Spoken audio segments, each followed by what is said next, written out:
Welcome, everyone, to episode 12 of the Total Relationship Podcast. I'm Kim Kokenauer, the COO at Forum Wealth Advisors, joined by my co host Tyson Ray, CEO of Yay! Forum Wealth Advisors. This is this episode is for firm owners or those who aspire to actually run their own firm someday. Tyson mentioned previously on a Michael Kitces podcast that if you want to grow, it's probably going to take a lot more people than you realize to get you the freedom that you want. The bottom line is to grow means to delegate. And so to be able to do that, it's going to take some work getting there with mentorship, how you hire, and your new day to day. So hope you're ready to enjoy the episode. Let's jump in. Tyson, you're famous for this quote. I've heard you say it a few times on a podcast. The team that goes from 7 to 12 people is hell. Oh, Tell everybody what oh. you mean about that comment. Well, when you have the one assistant or an associate or a junior partner, 3, 4. I mean, it's just like a party. Everyone gets along.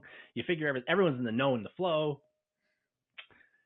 But as the practice gets bigger and you have more people to take care of things and more work to do, you start hiring more people. Well, what ends up happening? It's a really crazy thing. It's called you have to start managing people Mm, on the team because they all have needs. And it's just like, 3, 4 people, like you can have a little meeting in the day and everybody's got this energy, but somewhere around 7, 8, 9, 10, 11, 12, it's like they all suck the life out of you. Because you got to pour into them too while you're I was also going pouring to into say clients. why And though? Like not because they're bad people, but they need a leader. They need someone to help them grow. yes, but there's only all of us only have so much energy. And actually, Mhm. there are a lot of books written in the business industry. Jack Welch from GE had the concept of 8 to 10 employees tops underneath someone as a manager. And so what you end up getting to the point of needing to do at some point is to find a Kim or find a people person that can help basically be the chief people officer to help oversee and help meet the needs of and talk to and deal with the team and what they're needing, and almost become a gatekeeper to the leader who is often being pulled in different directions. It was to the point like I was afraid to leave my office to go to the bathroom because I was going to get stopped by 4 or 5 people on the way. And it was fine when it was only 4 or 5 people. Now when it's 7, now when there's like 12 people that may need to get your attention, but you don't have time for 12 people, and you don't want to be rude, right? Yeah. It was exhausting. Yeah. Well, and I think one thing that was also really instrumental, so little background, I joined you over 5 years ago. And at that point, you were trying to get to a place where you had more policies and procedures in place. When you had 3 or 4 people in the office, you could just bop around the corner and say, oh, yep, we're just going to change the naming conventions to this. And all of a sudden, you informed everyone because Sue and Mary sat across the hall from Stephanie and they all heard it at the same time. But now you have to document and put those policies in place so everyone can actually follow the new instructions. Well, and we also learned as we brought in different gifts and talents into the team, that our policy and procedures were written by everybody that knew them. So they were more like bullet pointed cliff notes to basically I could raise my hand and be like, yeah, I have policies and procedures. But I kid you not, I hired someone and here's the policies and procedures, and it said all the files go in Box. Now we all knew that Box is a electronics in the cloud storage software program that we utilize. This employee literally was walking around the office asking, where is the box I can put the file in? Like a banker box. It's like, While they weren't wrong in what they were looking for, definitely not clearly communicated. just realize that sometimes in policies and procedures, you got to explain stuff like they're like a 5-year-old, like they don't know what they don't know. And we all just assumed, well, of course, it makes total sense. Put it in box, click, click. Yeah. So I think the other thing too is maybe you're listening to this and you're having a different stress because it's not a matter of maybe you haven't gotten to 6, 7 employees. I was talking to an advisor out in California. He only has 2, but they have so many clients. Like your success becomes your failure. Your business becomes your prison when you reach levels of complexity that you have to make an adjustment, because the business in its simplest form is awesome. Like if you had one client, like it'd be the easiest business on the planet.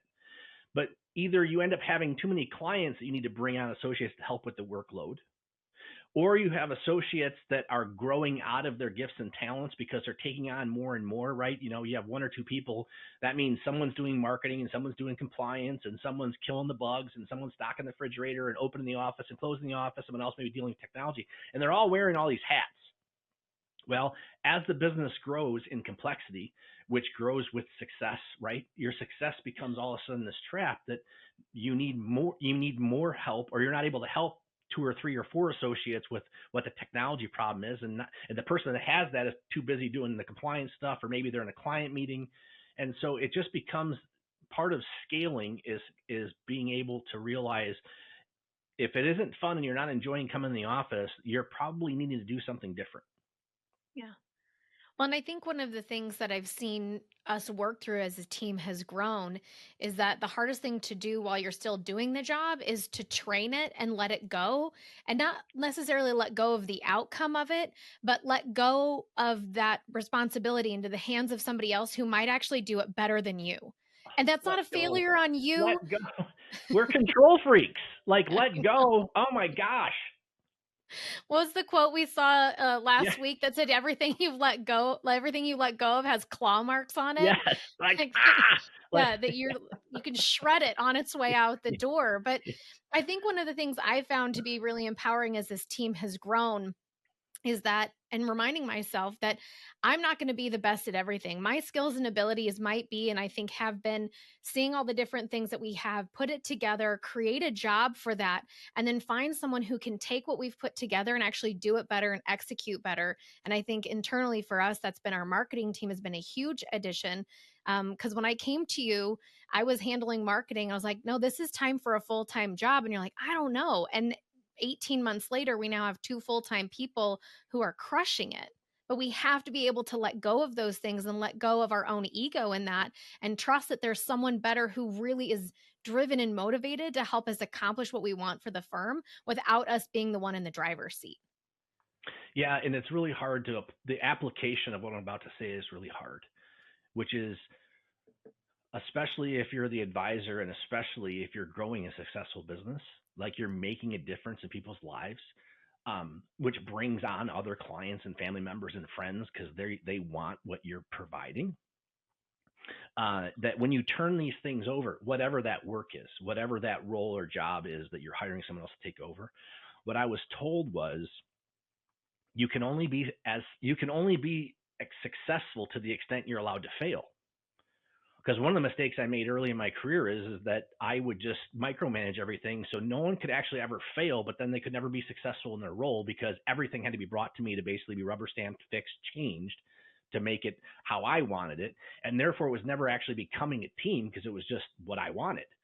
And the change that has happened in part by bringing on you to help oversee and manage people's gifts and talents and kind of become a buffer of keeping things from me so I didn't take them over, um, was seeing people that could take things and create a success that's better than I could ever created. Gosh, did I just give you a compliment on a podcast? I don't know if that's a good idea. Did. Thank We'll you, have to edit that everyone, for out. bearing witness. Oh We'll just man, end I it did it right here again. until next Oh, time. moment of weakness. No, it's helpful. So we're going to just actually stay in this lane, because one of the things that I want to talk about, and we get asked this a lot, is what is it really like to hire your complement? Like, hire somebody who can do the things that you can't do. And I think it's important that you actually talk about the 20 years of your career you had before I joined the team, because I think that's important. You don't just find it right away. Yeah, when you said that, it's kind of like getting married, right? You marry your compliment, Mm, and the hard part with that is, um, you you love the gifts and talents that they bring to the team in this concept of business, and yet they drive you absolutely nuts.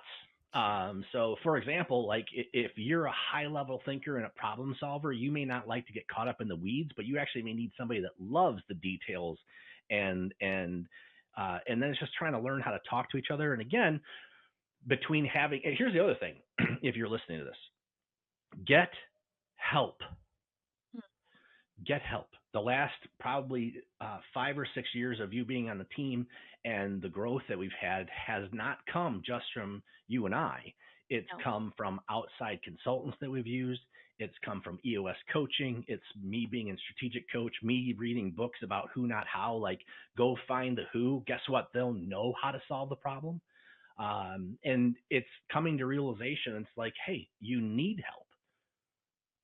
Yeah. And it just makes all the difference when all of a sudden you don't have to be responsible for everything or take everything on.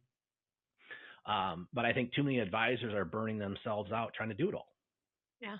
or burning their Well, team out, or lack there of a team yeah. out. I was going to say, Uh, you've got so much, visionaries have so much energy and they've gotten to where they are because of who they are wired to be. But to scale and grow their company, they have to put other people in place to do those things. So I know it took you different times and different seasons to get to a place where you wanted to put a COO in place. What made you get to a place where you're like, I need to actually prioritize this? Was it actually a coach that helped you get there? I think it was it a coach that actually helped me? Yes, I want to say it was strategic coach that helped me get there. I think it was just I just kept running into this wall of just not enough time, not Mm, enough energy. My joy was being robbed from me. I wasn't excited about the business. It's like, as growth happened, it just, I didn't want any more of it. Um, and it was just getting real honest. Actually, Luke, who we've talked about before, who's one of the partners of the firm, has been my best friend since I was 12. Just at different times, just kind of came to me. So it's like, you know, you got to do something different, which may mean doing less. Which may mean you got to hire people. And one of the things I didn't have a problem with, and I think this is a stumbling block for other advisors, is that at some point,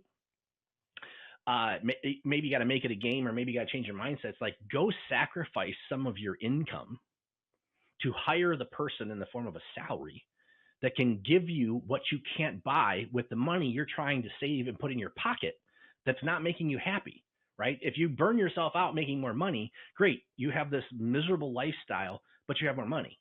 Well, what if you took that $50 or $100,000 that can bring in that next key employee, that can take some of that work off your plate? So now you have more joy in your life that you couldn't buy with that 100 grand you're still trying to keep in your pocket. yeah. Well, and that is a huge thing that I think I've heard in the industry. A lot of different business owners talk about the expense, the expense, the expense. And I want to challenge them to use a different word of make that investment into your business, make that investment into your team. You don't get anywhere if you're not putting anything back into it. If you're sucking all of the energy, you're sucking all the finances out of it, but you're not investing into it, it's not surprising that it's sucking the life out of you. It's important to invest in your team. Yeah, or make it the game that's just like, okay, if it's $100,000 salary you've identified to go hire that next key employee to help make this difference on the team, okay, then the next $10 million in new assets at 1%, right, produces this income that now you can go and hire that person. Or if the market raises the value of the portfolio, so you're going to give some of the growth away that you weren't living off of. I think sometimes, again, it's this negative cycle of, because I'm burned out and frustrated, pissed off, maybe angry, whatever the words are, that's the root state of your being in business.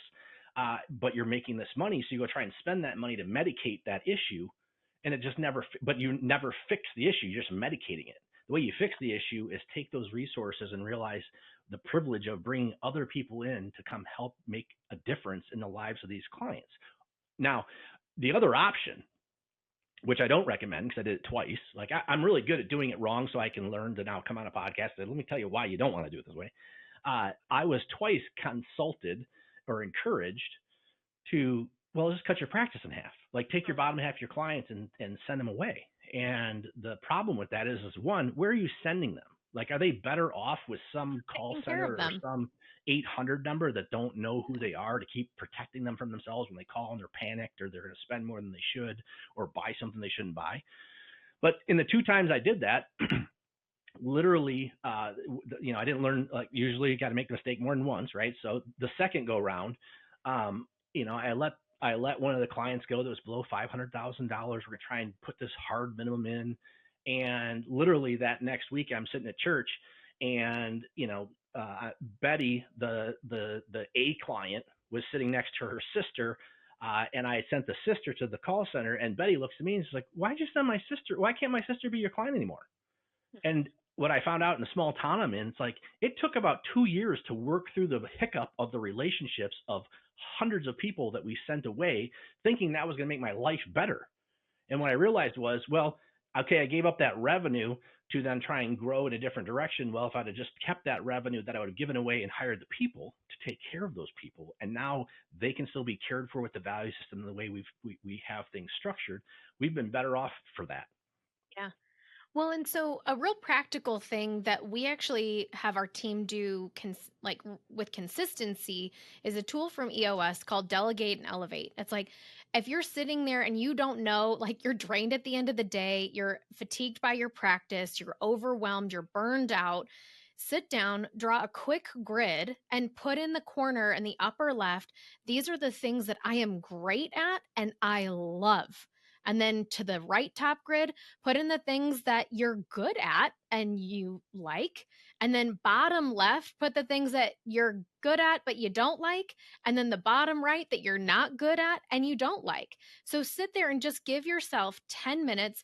Find someone who can help hold you accountable to do that. And that's a real quick and easy tool to see, okay, what can I get off of my plate that A can go to someone else on my team or help me hire and find that next person who can take that? Because odds are, and I've done this myself, the things that I don't like and I'm not good at, or that I'm good at but I don't like doing, there is somebody who loves it. And it's a great way to try and get that work moved around and free you up. So eventually you can live in the space of, man, I'm great at this and I'm good at it and I like it and I love it. Now, every parts of our job is going to have things that you don't like, but just give yourself that kind of quick 10 minutes and tell someone that you know to help hold you accountable to get it done, because then it'll allow you to be more actionable in that next step of actually taking that off of your plate. Yeah, that's a great tool to kind of identify who those hires are.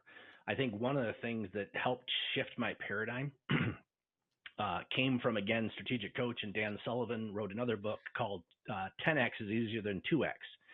And the Yeah. concept of it is okay, go double your practice. And all you think of is doubling your headache, doubling the workload, doubling the frustrations and things that go into it, doubling the compliance. And what's amazing is if you let yourself the freedom and say, okay, take your business and 10x it. Well, when you take your business and 10x it, you have to think differently. And all of a Yeah. sudden it's like, okay, 10x your business. How many clients do you have? How many clients can any one person see in a year? How many people do you need to hire to help oversee those clients? What would shift? You maybe need a marketing person. You may need to have actually somebody that just does the bookkeeping or the HR or the payroll. You may need to have somebody that manages the company. And by making us think in terms of 10xing our business and then working backwards, you start identifying the pieces. Now, here's the trick to that. You probably don't need any one of you that are listening to this. It may not be you need to hire one person. You probably need to hire like two or three. And then it becomes a stumbling block of which one you need to hire. And what I'd say is put three positions out there, because you don't know when these people are going to show up, but cast the net and see, oh, wait, the marketing person may show up first, or the junior advisor may show up first, or you know what, you're going to hire the intern that you're going to train into the junior advisor, or a bookkeeper may reach out to you because, again, you posted those positions and you're the business owner. So if you posted all three positions and three people show up and you're not able to hire all three, then you pick one of the best of the three. But I think between the complexity of thinking, anchoring your decision making that this is my next hire because I'm going to grow 5, 10, 20% in the next 6 months to a year to afford that person. It's like when I sat there and realized, like, what would it look like if we 10x? And even if you don't, it just changed my paradigm of like, wait, I don't need to hire one or two. I need to hire like three or four. And these are kind of positions.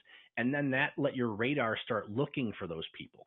Yeah. And then you get to communicate to your team, hey, if we bring in these three or four people, wouldn't that make a difference? And get buy-in from them because they also know people that may want to work there, Yeah. work with you. It's how do you, it's a matter of freeing your thinking and getting back to what do you like the most. It goes back to your little example from EOS, and is, what do you like most about the business? And if all you focused on was that, who would you have to hire to pick up these other pieces that you could let go of? Yeah. Well, and often word speaking is to an advisor, they're the owner of the business. They can make that decision. And sometimes, and you say this all the time to clients, that we're in the permission business. So let's be generous and give permission to those advisors and say, take that time, invest in your business and make that decision. Talk to your team. I can't tell you how many different advisors we've spoken to, like, well, I need to find a job, I need to find a person, I need to find a person. Pay for a premium LinkedIn account, search the network of people that are in your area, post a couple of those jobs, and make that investment into it so you can actually start seeing who you're looking for. Because you might not realize there's certain skills and abilities that a marketing person could have, or a relationship manager could have, or someone over HR, or a chief people officer is the language I've heard most recently. Like, you don't know who's out there until you actually start looking. So make that nominal investment and actually do that. You have permission to grow your practice and grow your team. Yeah, I think before we wrap this up, I just got to reiterate because I feel it because I lived it for years. When your success becomes like a joyful prison Mm, and you become a victim to your success, it traps you in that system. It's like it's your you almost feel like your success is your failure. And what you need to do is give yourself permission to break out of that mindset or realize nothing's going to change. yeah. Because as you grow yourself into needing other people to help you, or you can't help clients. It's that simple. Yeah.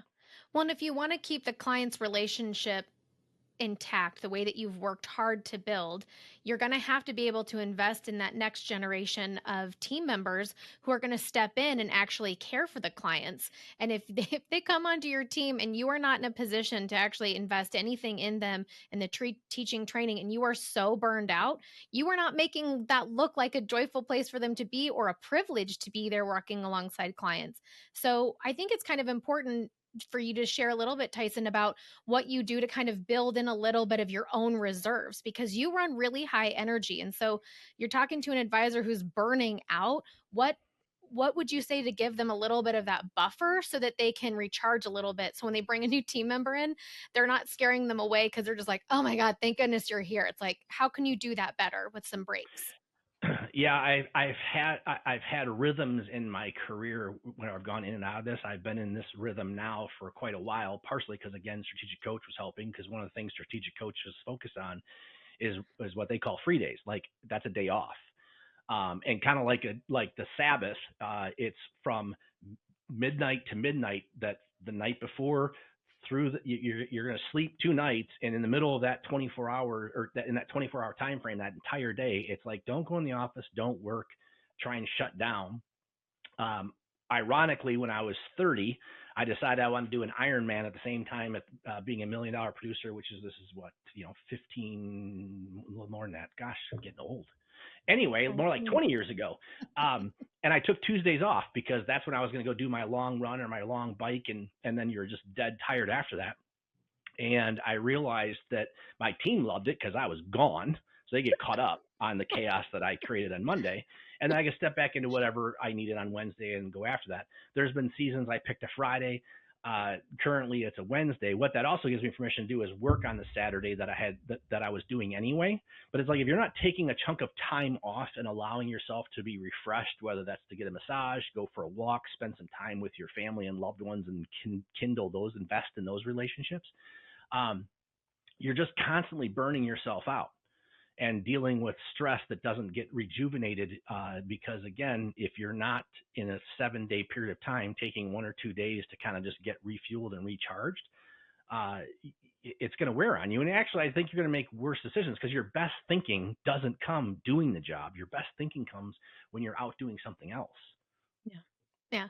I can't tell you how many different times I've been stuck in a rut and trying to think through a problem that we're dealing with here at the office, that if it's in the summer, spring, or fall here in Wisconsin, often my resolution or my peace or whatever that next step really is comes to me when my hands are in the dirt in my garden, or Yeah, and when you're I'm out on barefoot my walking kayak around.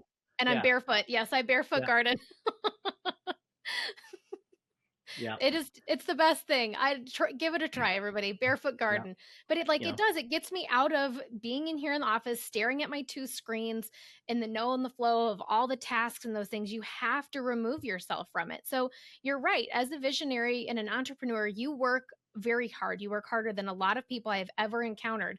But if we did not force you to take that middle of the week day off, you were just working too much. And so that way, when you are working on a Saturday and you choose to work on a Saturday, you're not running on fumes. It's a short, dedicated amount of time that you can focus on what you want to. It's not in the office when everyone needs things from you. You can just be Tyson and focus on those things. So I think it's been a big help to you as a person. Aside from like you said, it does help the team when you're not in here, because as the vision guy and what's going on, everyone wants to help achieve those goals too.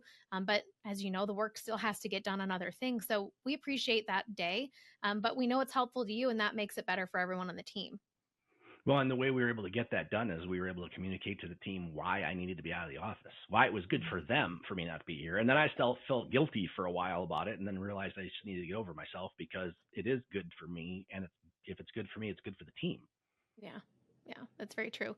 So we've mentioned a couple of different times on here, different tools and resources. I'd love for you to share a little bit about the push that got you into strategic coach. They actually have tools for your team members, which I think is a really helpful thing too, honestly, because as you sit there and rub your head, you Yes. then equip the team with the right tools and language to then help support you. So talk a little bit about coach and what that really does for you, and how that helps the team. Yeah, I mean, the short version is we all look up to other advisors and have mentors and things. And so there was a colleague in the industry, and we were playing golf at Whistling. I remember this like yesterday. We were playing golf at Whistling Straits, and he plays a lot of golf. He was a really good golfer. Every time I interact with him, he's got a smile on his face and just a lot of joy interaction. And it's like, oh my God, I just want what he has. And so literally, we're sitting on the 18th hole, ready, waiting to tee off. And I said to him, I said, hey, you on the kind of medication? He's like, huh? I'm like, yeah. Do you like take anything for anxiety or frustrations or anything else? He's like, no. Why? I'm like, well, because if you were, I want it. And he went Because on I to need share to that know he was, why. yeah. And he went on to share, it's like, no, I got into strategic coach and just started realizing, what do I need to and it doesn't have to be strategic coach. The whole idea is getting coaching to help you realize, what do you need to let go of? What do you need to be encouraged to take that next step to take your future forward that you're not taking because you're on this treadmill of the same grind every day, every week, every year, repeat. And and he gave me a little encouragement to go. I had heard about it. Again, spend a little bit of money, but it was a great investment. And it again, get help. Yeah. Well, and is those of us who are not visionaries, myself being one of them, what I have appreciated about Strategic Coach is that it creates structure that's just enough for the visionary to follow. So they've got freedom, they've got choices, but they've got consistency, which then can trickle down to help and support the team. Because if we're using the same tools, we're speaking in the same language, we understand what the criticals are of the week, the top 10 projects, what are our focus. That's what EOS has been really helpful for us getting on the same page with our quarterly rocks and where we're trying to go. It allows us to help support the visionary, because people are bought in and they want to help their firm grow. They want to help their team. They want to be a part of something big. But often, if you are not a visionary, you don't know how to step into that space. And so some of those tools like EOS, Coach, or any other form of coaching out there can really help bring people around the visionary to help accomplish those goals together. And I think that's really critical as you grow your team. So, Tyson, one thing that I think you can talk to a little bit about in making this transition is finding other people to join the team, but people who are focused on the same total relationship. And so I think it's important that we talk a little bit about how we identify people who are like minded and what we're looking to bring to the team. And that's been the definition, I feel, of our values, and talking about that in the interview process. So let's talk the practicality of bringing someone on your team to help you grow who's aligned with you with your values.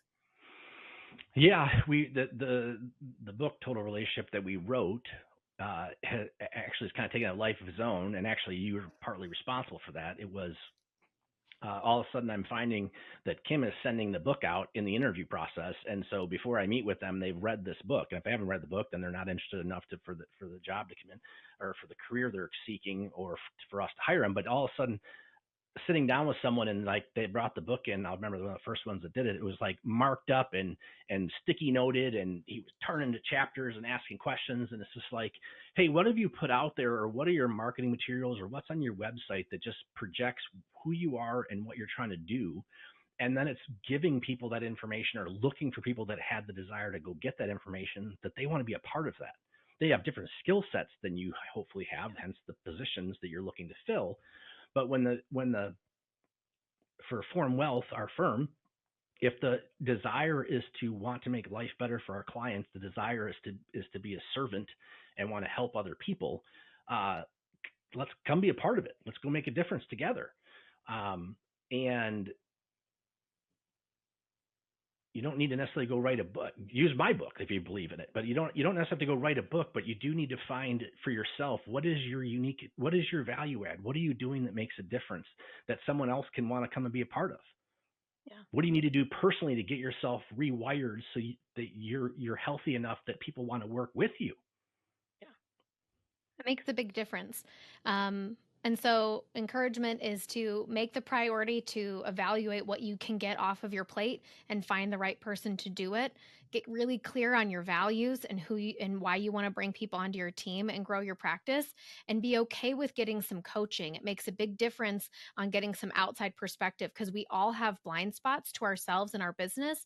And it's helpful that we have outside resources to help us grow and strengthen. So, Tyson, is there anything else you want to wrap up for our listeners today?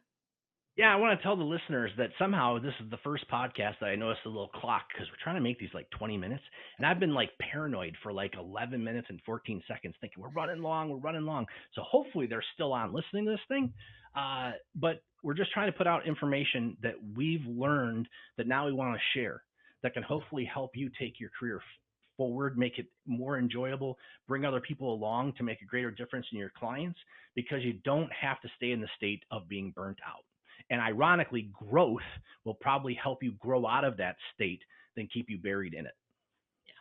Oh, thank you for tuning in to episode 12 of the Total Relationship Podcast. If you haven't already, click to follow and subscribe to be the first to know when new episodes are available. New episodes are available every other Tuesday. Check out the episode description for links to free resources and to connect with Tyson and I on LinkedIn. We'll also link EOS and Strategic Coach, as we talked about them quite a bit today, to help get you directly to some potential tools for your future.